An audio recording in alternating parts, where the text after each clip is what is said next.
Hello and welcome to the Global Networking Show. It's a new monthly show in which Ivan Misner and I will discuss key topics covering all areas of networking with a host of guests from around the world.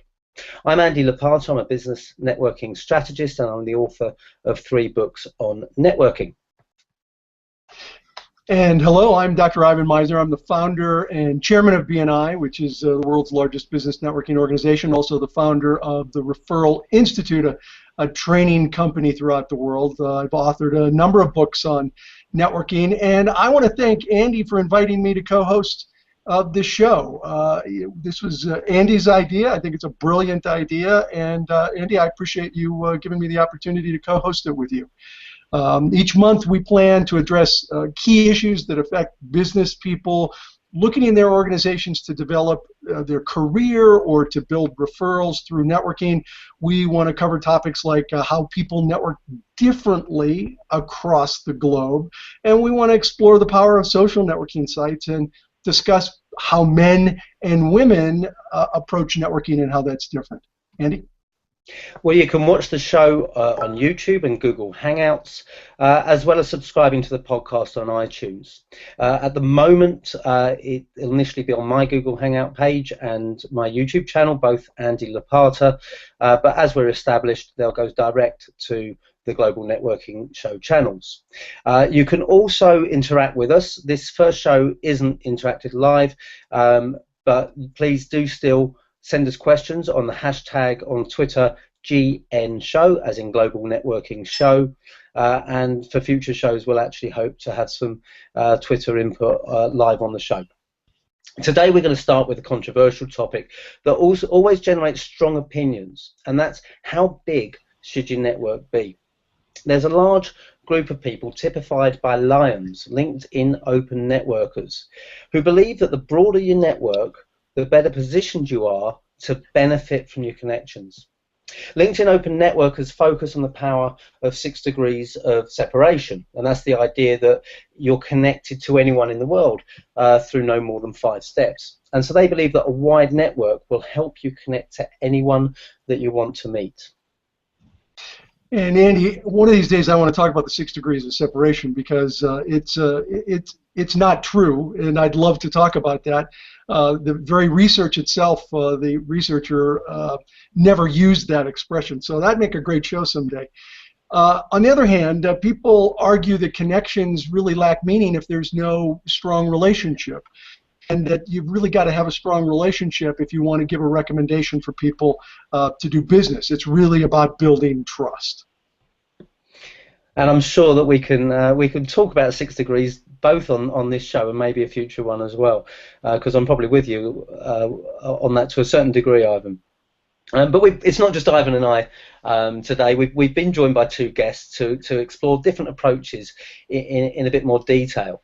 Our first guest, together with his wife Penny, made his name as the co-founder and chairman of the UK-based social networking site eacademy.com. Now that was founded in 1998, so really was one of the first social networking sites used for business, truly focusing on connections for business people all over the world. It predates LinkedIn by some 5 years. Thomas Power and Penny Power sold Academy a couple of years ago, and Thomas now speaks and consults about social networking, as well as describing himself as a matchmaker and holding down a number of non-executive directorships. Now, Thomas also holds the world record for the number of testimonials on his LinkedIn profile, so you might guess which camp he sits in. And Thomas, it's great to see you again. Thomas was our first guest. I'm at my lake house. He and his family were our first guest here, and it's great to see you again, Thomas. I have the privilege of introducing Max Steén. Max actually won an award for his master's thesis, which we're going to be talking about today. He has been the CEO of a company that turns recycled paper into usable educational products. He has a lovely girlfriend and a cat. We got to talk about the cat thing, though, Max. He's got an amazing research study that I absolutely love.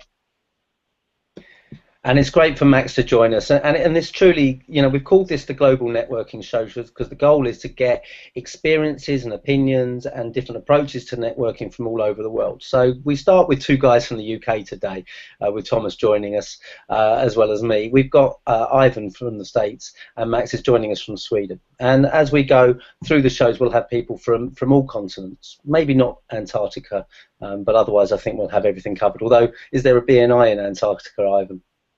Not yet, no. Not yet. I knew it would be not yet.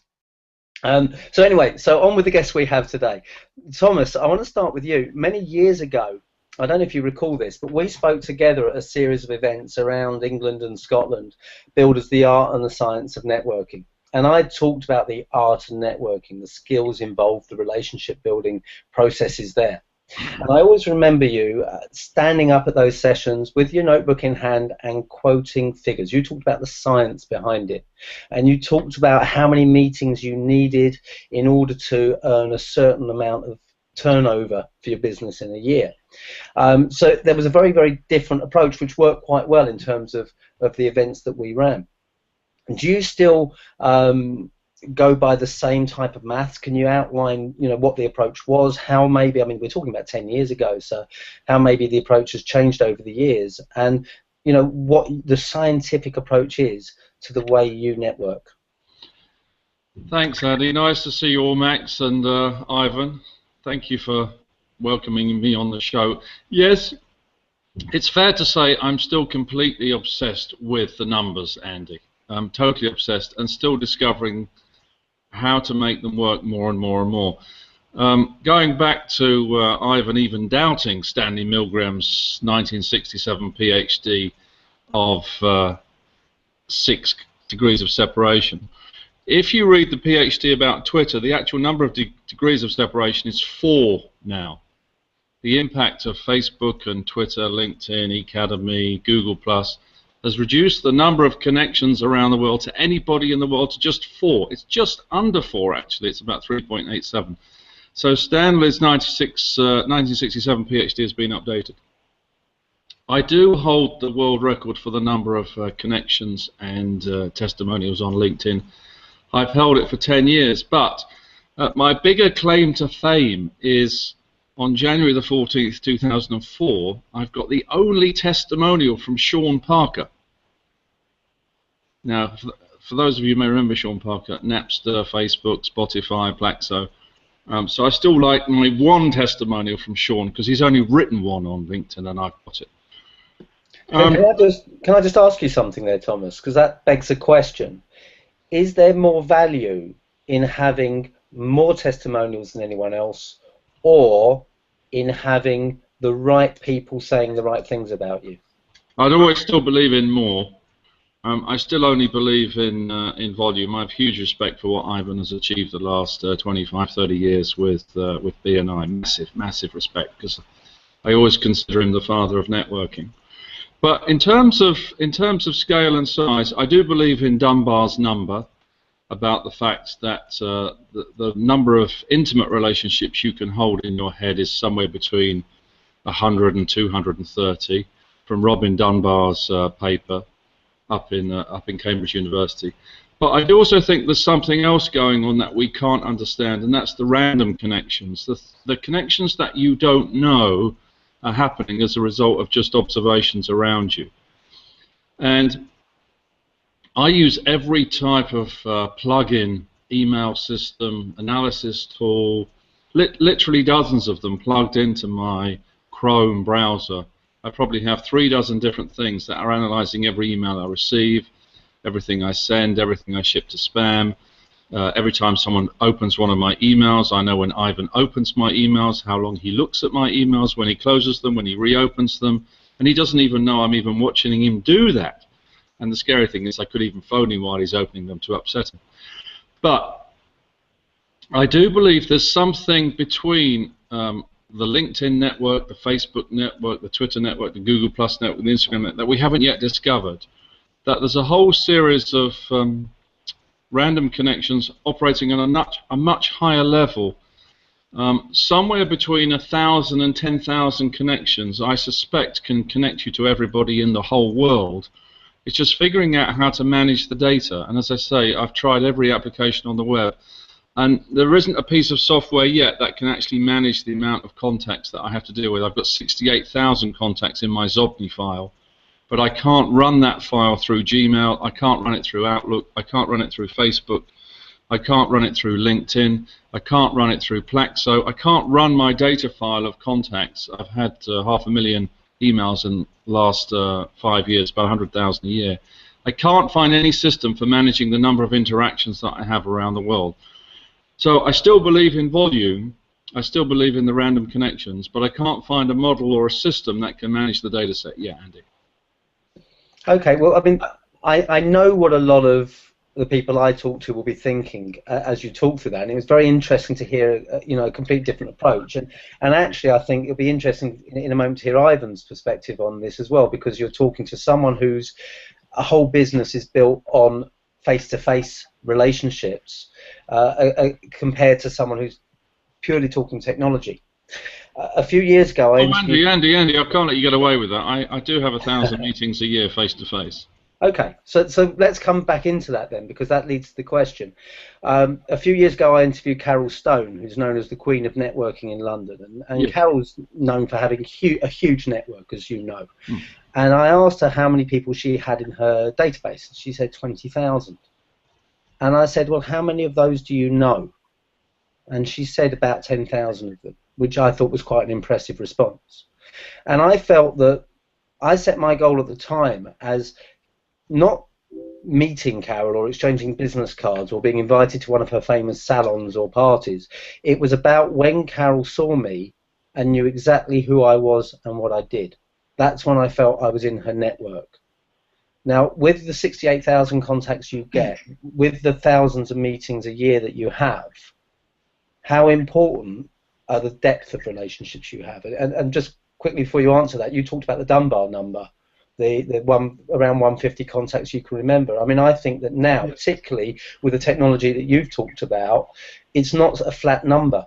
A network isn't a flat entity, that you have layers of networks. So there are the people who I know very well. I can call you guys, or you can call me, and we each know each other at the end of the phone, because certainly with Ivan and Thomas, we've all known each other for a number of years.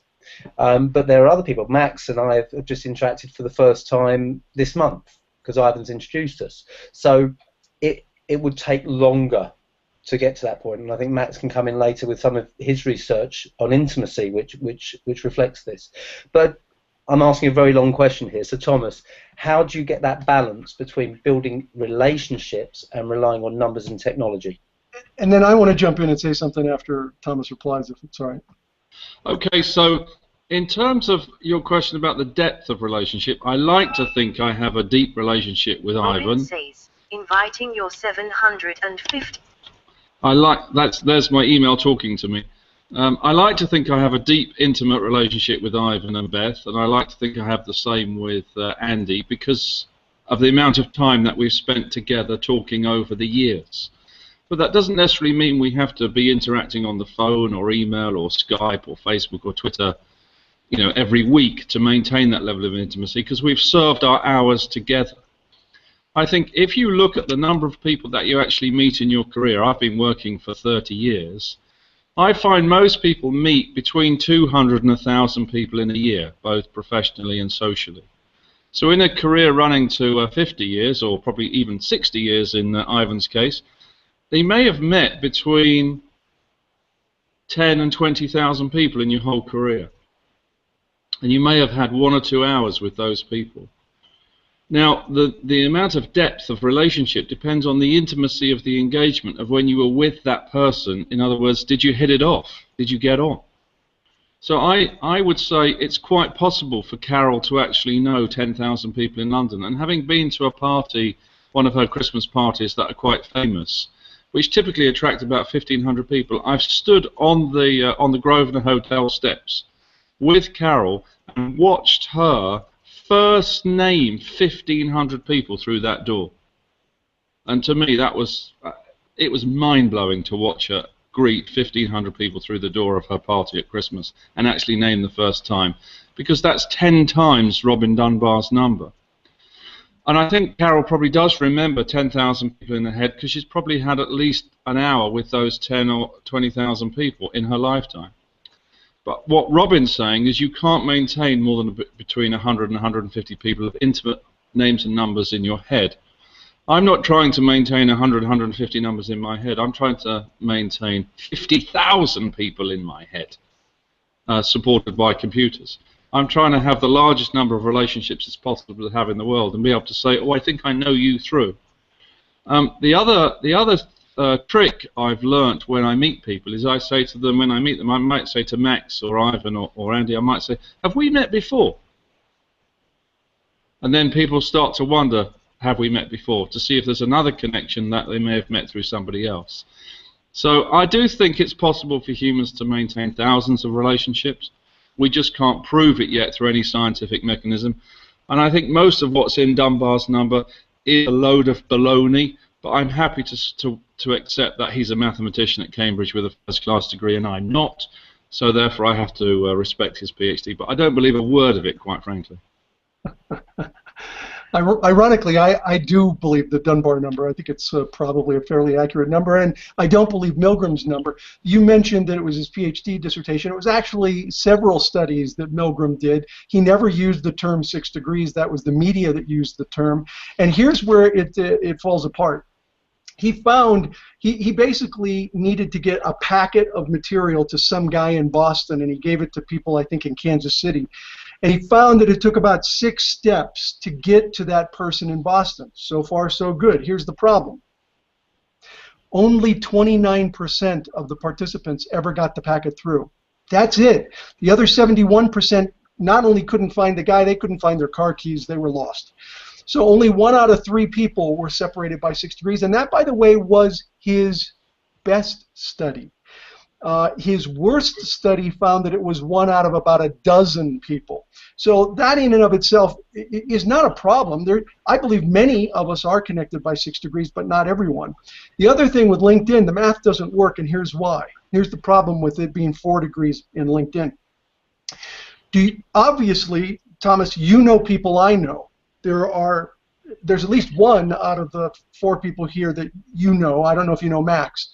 So the math doesn't work because what happens is I know many of the people you know many of the people I know, and when you start to do the mathematics of it, you're double counting people, and therein lies the fallacy in the math of LinkedIn. All of that said, I still think it's powerful to have a broad network. So from that sense, you and I agree. Where we disagree is I think people rely on that. They think I've got a big network, therefore I'm a successful networker. I believe that if your network is a mile wide and an inch deep, you are not a good networker. That your network needs to be both wide and deep, and I think that's part of what Max found to some extent in his survey, and I think in his work, and I think we should introduce Max if you're good with that, Andy. Yeah, absolutely. I mean, I was actually going to ask Max to come in on something that Thomas said as well. But go ahead. Thomas is itching to get in, but you're going to have to hold back a second. Max, I think a number of things that both Thomas and Ivan have said relate to the research that you've done. One of the things, and I think comes to this point about wide versus deep networks and lots of meetings against getting to know people, is you talked about frequency of contact in your paper. And you say that studies have shown that relationships that where people don't actively maintain them tend to decay. And you talk about the importance of intimacy as well between people. So Ivan's talked about strong and weak ties and touched on Granovetter's theory, and he's talked about people knowing all the same people. Actually, I haven't talked about that yet. So but you talked about... I talked about Milgram. Let me just mention Granovetter. The work that Max did was on Granovetter's concept of the strength of weak ties. And I've had debates with people who said to me, any networking group where you're meeting people on a regular basis is a total waste of time because Granovetter showed that weak ties are powerful. And the fallacy in that study is that it was about employment. I agree. When it comes to employment, weak ties are very powerful. But when it comes for me referring somebody for business, boy, I better know them and trust them before I make that referral. And so I disagree. I had a chance to meet Max, and Max has a great story that maybe he'll share before we end about how he got connected with me, because it was about understanding who I am that enabled him to make that connection with me.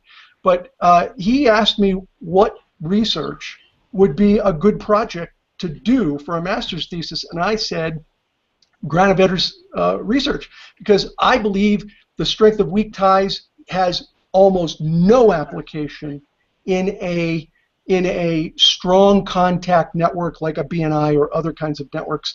And Max, you found, I know you want to jump in, Thomas, but we got to let Max speak. You found what, Max? I found that that is actually true, what you're saying, that you do get the most referrals from your strong ties. I see you nodding there, Thomas, but we have the figures to back it up. I could agree what you're saying about the frequency in contact, that if you have a strong relationship, you might not have to talk to people all the time. In fact, our research show that frequency in contact may not have all that major impact on how many referrals you get, but it is important, only to a minor extent. But as Ivan said about trust, I think that's one of the major things that impact how many referrals you do get. And Max, you found that the people who had weak ties passed, and this statistic to me is amazing. And by the way, Milgram surveyed 68 people. Your survey was 1,100 people, a statistically significant number. You found that people who had weak ties had what number of referrals? Do you recall offhand? I could look it up. It was Point 4. 0.4, yeah. 0.4. Yeah, and people who had strong ties, what was their number? Do you recall that? That I was do. 7.4 in a year. Yeah, so 0.4 referrals in a year for people who had a weak connection, and 7.4 for people who had a strong connection. That's a 1,800% difference, something like that. It's an amazing percentage. Yeah, there was also a significant difference in the value of these referrals. Oh, okay. And that Talk is about that. Well, basically, yeah, there is a difference in the value, and I could see that coming as if you really know someone and you care about them, honestly, you would go above and beyond to refer that person. If you don't know them, well, you don't have the same incentives to refer them, emotionally, that is. I think that's a really important point, because where I struggle with the lion philosophy that I talked about earlier is this concept that the more connections you've got, the more referrals that you'll get, because you'll be connected to the right people. Because for me, where's the motivation to refer? You know, if I'm connected to you but I don't know you, and I ask you to introduce me to someone that you don't know, how much faith will they have in your referral and your word, and how much motivation will you have to put me forward? So I think that you lose a lot of currency there. Before Thomas comes in, before his head explodes, which I can see happening, just a reminder that we have a hashtag that if you've got any thoughts on this or you've got any questions to ask, which is hashtag GN Global Networking Show. So please keep the debate going, discussion going after seeing the broadcast. So Thomas, challenge Max. Okay, well, I want to challenge Max and Ivan, because all their logic is based on the concept that you would be seeking referrals. Okay? I am not seeking referrals. I do not seek referrals. I do not seek business. I do not seek to be introduced to get opportunities and transactions. That's not why I build networks. I don't have any motive associated with that. So I think in the context of seeking referrals, I have to trust Max's numbers are right based on 7.4 and 0.4. But where Ivan's mile-wide, inch-deep argument falls apart for him in front of his own face, in front of his own fantastic network, is the fact that how many of the 150,000 do you know personally, Ivan? I would say I have met over my career probably 40 to 50 50,000 of them, but I'm not the one getting referrals from them. Okay, but you've met 40 to 50,000. How many of those 40 to 50,000 would you say you know intimately? In the low thousands, 1,000, maybe 2,000. 1 or 2,000. I would say intimately, yeah, absolutely. And into that category, would I fit myself? Absolutely. And would Max fit into You stayed at my house. Yeah, well, yeah, but I mean, it could have been a bad stay. Well, I know you intimately. But would you say Max fits into the intimate 1 or 2,000 as well? Yeah, and Max is close. In my VCP process, I would say he's at credibility with me. So, yeah, he probably would, because I certainly know who he is and what he does, but I don't know him really well. So something less than the relationship that I have with you. Can you just explain the VCP process for people that don't know it, Ivan? VCP stands for visibility, credibility, profitability. It's a chronological process. It's the foundation of everything I teach. You must first be visible in the community. People have to know who you are and what you do. Then you have to establish credibility. That's where people know who you are, they know what you do, and they know you're good at it. That's definitely where I'm at with Max. Profitability is where people know who you are, they know what you do, they know you're good at it, and they support each other in some way. It may be through referrals, it may be through assistance. Thomas and I, although we haven't really done referrals, we've helped each other in various ways. So we're at profitability, at least in my mind, we're at profitability. Max and I are probably about that close from it, because we're going to start to do some writing together. And that's how I would gauge the two. So if you're talking about intimate being people that you're even at credibility with, I would make that number higher, 5,000 maybe. Okay, so if there's 5,000 intimate relationships, and many of the people are your country leaders that you don't necessarily know have been referred to you by me, Ivan, because, you know, I'm not counting them and you're not counting them. But in the case of Max, what would you say, what would you both say my relationship with Max is? Am I a weak tie or am I a strong tie? Well, I think Max has to answer that. Max, are you a weak tie or a strong tie? To you? I would say weak tie, because I just met you, not personally, but online. So okay. in my process, it would be you're just now at visibility. Okay, but would it be fair to say that as a result of being on this video conference TV show, whatever it's called, that we're moving up from weak to strong in view of the emails we've exchanged during the week as well to get to know each other? We're not as strong yet, I wouldn't say, but I definitely have checked out some things that you do, and I respect you and I trust you. But if we were to meet in Sweden or Ivan's house or Andy's house, it'd be fair to say within an hour of meeting we would be strong ties, right? It could be. Because of the introduction by Ivan and Andy are ensuring that you and I become strong ties overnight, even if it's only a global Skype conference. Well, I wouldn't know until afterwards, so we have to do it and get back. Now the do another show on this, but the flaw in Ivan's argument is that he has 150,000 people in his network, which is unbelievable in 25, 30 years. He's met 40 or 50,000 of them. He has an intimate relationship, he thinks, with somewhere between 1 and 10,000, depending on how he describes the level through the VCP process. But the bit he's not allowing for is the remaining 110,000 who he hasn't met, who think they know him intimately.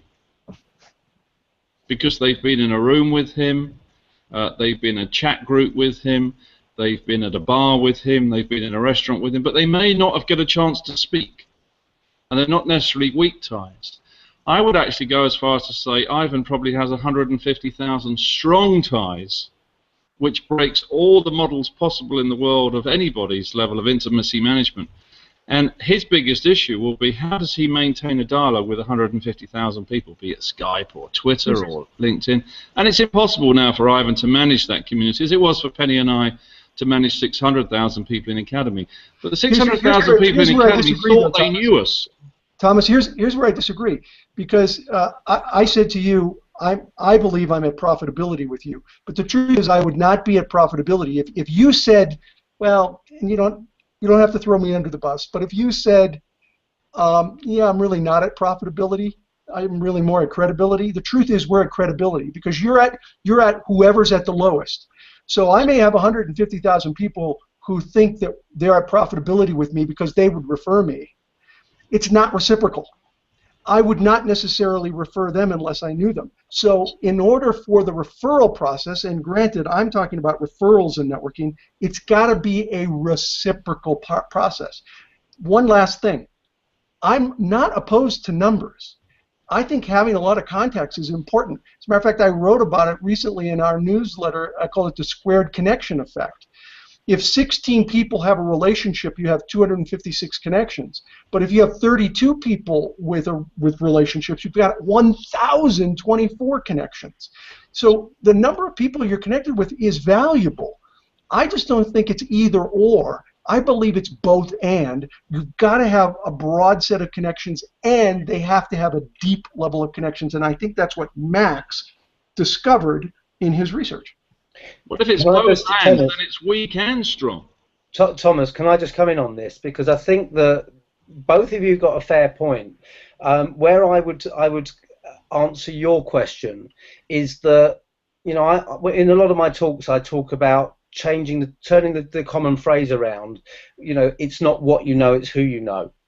And that's where a lot of the mass connecting is based on. It's not what you know, it's who you know. If I give out a lot of business cards, if I collect a lot of business cards, if I connect with as many people as possible online, I've got a good network.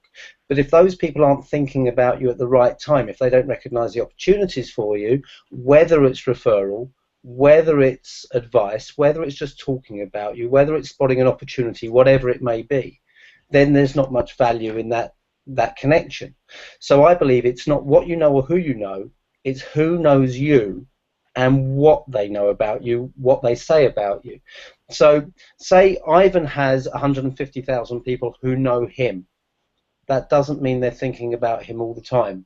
That doesn't mean they know exactly what he's looking for in terms of support, referrals, recommendations, ideas, feedback, market knowledge, whatever it may be. It's only by getting to talk to them on a regular basis, by staying insight in mind, that the right support can help, or he can be in a position to prompt that. And I think that's where the balance of really strong networking lies. You do need a broad, diverse network, but you need relationships and constant contact with each other as well. And let's let Max weigh in here. Hang on a second, Thomas. Let's let Max weigh in here because he hasn't had a chance to talk very much. What are your thoughts, Max? And then Thomas, we really would love to hear more from you. I think Andy had a great point there. So I'm interested in hearing what Thomas has to say here, and I'll get back in. So Thomas, go ahead. If Ivan has 150,000 people in his network, it's actually 160 now, Thomas. Just so you know. Okay, 160. 10,000 have just joined on this call, and we've only been on here 27 minutes. 160,000 is the actual number he can count of memberships or subscriptions or subscribers, or however the model is verified. But the number of people that know Ivan Misner will be 10 times that number.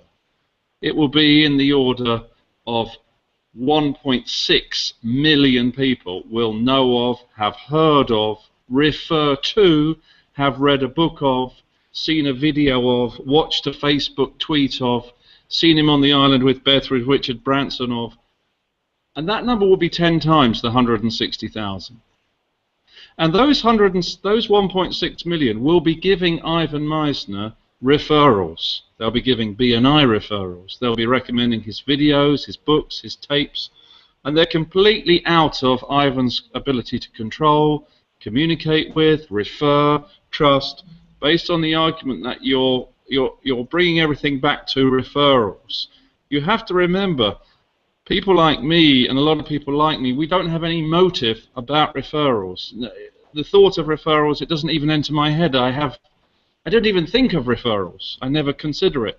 I'm only interested in discovering how networks work. Thomas, just quickly, because I try to be at pains to say whatever support it may be. So I talk about us networking to become better known, better equipped, or better connected. The latter would include referrals, but it's support, it's market knowledge, it's ideas. That might be what you're looking for.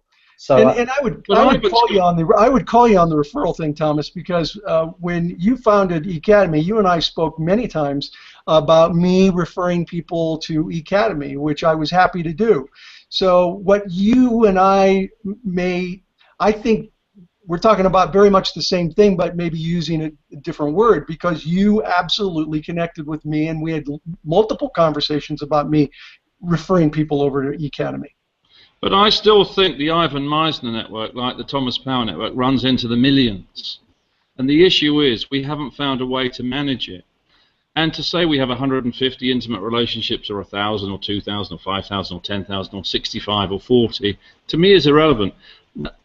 It's probably that Ivan, Andy, you're probably known by tens of thousands of people. Max, I'm unsure of where you are in the cycle. But for Penny and I, we know it runs into 7 figures, the people who are aware of us. And we have no way of managing that. I mean, we can tweet things and blog things and put things on LinkedIn and put videos on YouTube and Instagram and all the various wonderful toys that the kid geeks of Silicon Valley have created for us. But they haven't created any way of us managing our audience. No way at all of managing it on a massive scale. So I think a lot of the measures are artificial, and to link something back to referrals to me is it's making it too simple. It's looking for a measure. It's Ivan reaching out for an olive branch that he hopes is there to prove his model, and he can reach for it and touch it and count it and measure it at 7.4. But it doesn't interest me, the referral level. What interests me is, 1 or 2 million people know Ivan Misner. He has absolutely no way at all of managing that network and following that are interested in him. We agree there that it's very difficult to manage a large network. But although I may have a very small form of celebrity or people know me, the average business person isn't in that situation. And so the kind of research that I like to see done is not for the Ivan Misners and Thomas Powers and Andy Lopatas and the future, knowledge that people are going to have of Max, but for the average Joe, the average business person. And for the average business person, this kind of data is really important, because it flies in the face of Granovetter's whole idea that it's all about weak ties, when in fact I would argue it's also about strong ties, not just weak ties, but also strong ties. And that's where Max's work is, in my mind, brilliant. Can I flip into an event that's forthcoming that's going to screw up the thinking about networks? And that is Amazon launching their smartphone sometime between now and the new year for $79. £50 in real money, Ivan. But a new smartphone from Amazon based on the Google Android operating system that they've stripped down a bit, that allows you to do things like make phone calls, answer email, and maybe post a Facebook update or a tweet. And this is a phone that will have no other charges, no contract, no pay-as-you-go. It's $79. It's a free phone. It's almost a free phone. And Amazon will make their money from selling their usual stuff and music and books and the rest of their catalog. Now, organizations like Verizon and AT&T and Vodafone and China Telecom and O2, probably with 100, 200 million customers each, giant networks are under threat. And they're organizations that can manage networks, can manage relationships, and can bill hundreds of millions of people a month. And they're about to get killed by somebody coming into the market with a new model. And they're able to manage a network of fans and payers and customers. So doesn't that just change the whole dynamic about the whole of networks? If you look at what Ivan said about not being about Thomas Powers, not being about the Ivan Misers, the Andy Lopatas, not about Verizon or AT&T or British Telecom, whoever it may be, I don't see, other than more accessibility to online networking, how that's going to be relevant to the small business owner, to the person networking for their career within a large or smaller organization or within an industry. I don't see where that's going to be relevant to them, Thomas. Well, look, say Ivan decides to get his 160,000 people from BNI, he puts it in a little app, and he puts it on the new Amazon phone, and you can download the BNI network onto your new free Amazon phone, and you can suddenly all have 160,000 connections connected into your LinkedIn and your Twitter and your Facebook and your Google Plus and your Instagram, because Ivan's decided to make his network available, and you can say, and Ivan can say, you can trust my network. They're members of BNI. They've all been trained by me and my system and my franchise. You can believe in me, Ivan Misner. You can believe in my network. Download your 160,000 network straight onto your free Amazon phone, and boom, you too can have 160,000 trusted business contacts around the world. Surely that changes the whole dynamics of networks. Yeah, but Andy's point is still valid. Not everybody has that network of 160,000 people. We're talking about the average person. And I'd really like to see Max have an opportunity to jump in with any of his findings from his research. Yeah, I just first want to say, correct me if I'm wrong, Ivan, but you can actually reach all the 160,000 BNI members through BNI Connect. I can, yes, and they can reach each other, but not all of each other, so they have to connect there. And the whole idea of putting out 160,000 names falls apart when you start talking about Data Protection Act regulations that exist in all of the countries. So I get the concept of what you're talking about, but the reality would actually be illegal. But go ahead. And there's not many referrals being passed there, as I've heard of. There are some brilliant ones, but number-wise, it's not even close. No, it's not, and it will never replace the face-to-face for our program. However, there are more and more taking place online, and it's happening when people are getting to know each other in the online venue. So I'm a believer in online networking, or I wouldn't have invested in BNI Connect. But again, to me, it's either or, not both. It's not either or, it's both. Both are important. So I don't disagree with Thomas, but I think it's much more than just what Thomas is saying. Max, in terms of what Thomas was suggesting, can you perhaps talk a little bit about what the research found in terms of the importance of people seeing each other, the importance of constant contact, and maybe where the balance would be between online networking and seeing each other face to face? Yeah, online networking is one part of frequency of contact. So you can maintain a relationship through online contact and through face-to-face contact. So both those add up into the frequency in contact.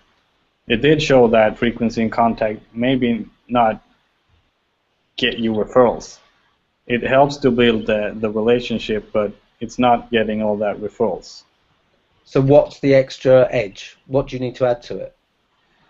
I'm not sure actually, because we measured 4 different items that adds up to a relationship, and that was Granovetter's indicators of tie strength. That was frequency in contact. That was one of them. It was closeness, it was intimacy, and reciprocity. And none of these indicators show any major impact on the number of referrals. However, they were really indicative of the tie strength.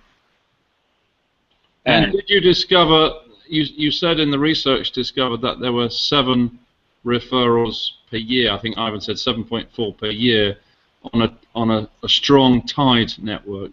Did you define the size of a strong close-knit network? Come again? I think Ivan said there were 7.4 referrals per year for a close-knit, strong contact network. I think Andy used to refer to those as. How were you defining the size of a strong contacts network? We were defining the ties as, when you answered the survey, you answered from 1 point to 7 points, and between 5 and 7 were a strong tie. And that's an observation we made, because we made a lot of interviews with BNI members, and we had a lot of observations to really narrow down what a strong tie was in the BNI sense. 1 to 7 is a Likert scale, commonly used in professional research. I'm not sure I understand how big a network you're saying efficiently delivers 7 referrals a year. Is that 50 people, 100 people, 30 people? That's the bit. What's the network size that delivers that referral rate range? That's within every BNI chapter. So you're looking at about approximately. That blows a hole in the whole theory. You're looking at approximately 24 people in his research. That would be the statistical mean globally, and 7 is the statistical mean in his data. So it could have been 3 times that. It could have been 0. So the average was 7 out of a group of about 2 dozen. So you're saying if the statistical mean was 24, then the average, in a group size of a close network of 24 people as an average, they'd typically give each other 7 referrals per annum, 24 among 24 people. Well, those would be, here's where it could, and Max should answer this, but this is where people said they had a close relationship with the other 24. So only those people of the 24 who identified that they had a close relationship, correct me if I'm wrong here, Max, but it would be those people who said they had a close relationship. Or did you count all of the bodies in the group? No, that's correct. Well, then it would be 24 times 7 times 6 times 5 times 4 times 3 times 2 times 1. So the size of the network would be in the 10 to 20,000 range in terms of the number of available referrals. Yeah, I like the way you do math. No, but it was a good try. I think as well there's an anomaly here because you're talking about within a BNI chapter, whereas for other people who are listening to this, they're not members of a formal networking group, but they're still interested on the size of their network. So how many people they know, how many people they interact with, and how deep those relationships are. So I think it's important that we look at the two as separate things. It's also fantastic that you get 7 referrals per year in a network of 24 people, because that would suggest you'd get 14 in a network of 48 people. Actually, it almost triples when a group doubles its size, and that's the squared connection effect that I was talking about. I think on that point, this could go on for another hour or 2 hours. We knew it was going to be an interesting topic to start the show with. Let's carry on the debate on Twitter. Use the hashtag GNShow, Global Networking Show. Have a glass of champagne with Thomas as well, who's raising it if you can't see it. Yeah, keep chatting to us. But thank you very much for Thomas and Max. Before we go, obviously we've talked a lot about, Max, what you've done in terms of the research, Thomas in what you've done in the past, and I touched at the beginning about where you are now because you sold the Academy on, it's now Sun Tzu. So what are you guys up to now? What's your next step? So Thomas, maybe you want to let us know first. Well, 2 things. We've developed a little test called Leadors that you've all filled in this week, leadors.co. Just 15 questions that determine how you think and how you behave online. And we built that up over the last 12 months. 2,500 people have filled that in, and some major accounts are now rolling out Leadors inside their organizations. And what I was trying to do with Leadors with Penny was trying to figure out who are the people who are most suitable to do the networking inside your corporation. And the big discovery was the 1 in 8 profiles, the ORS profiles, are the most suitable. So we formed a super connectors group inside a lot of organizations. So those people can work together. And the other big discovery, the big surprise for me, is 7 out of 8 executives in large corporations actually detest networking and detest social media and detest the whole new world. So we're not focusing on those. We're just focusing on the 1 in 8 who are open, random, and supportive, and training those how to be more effective at networking in BNI and all the other executive groups around the world. Excellent. Will you put a link up to Leadors on the hashtag on Twitter? I will, yes, thank you. That'd be great. And Max, how about you? Yeah, I just got out of college here. I graduated and had my master's degree in marketing. And as Ivan said before, I'm the CEO of a company that turns recycled paper into educational toys and some other usable products. And that's a startup that I'm working on, and I'm looking forward to growing. But excellent. Well, congratulations on the masters, and best of luck with the new venture. And we'll put up your Twitter address and your details if anyone wants to follow and get in touch with any questions as well. That's all from me. Ivan, over to you just to close off for today's show. Yeah, and thanks to both Thomas and Max. It was a very lively discussion. I hope all of our shows are this lively. Next month, we're going to be looking at cultural differences when you're networking all around the world. In the meantime, everyone, don't forget that you can revisit this discussion on Google+, YouTube. You can subscribe to the podcast via iTunes. Please also sign up to the Global Networking Show on Facebook and Twitter, and share the show with your friends and business contacts. We hope to see you all next month. Again, Max, Thomas, thank you for being our guests, and Andy, thanks for such a great idea. I'm really happy to participate. Thank you, Max, Ivan, Andy. Thanks, guys. We'll see you next month.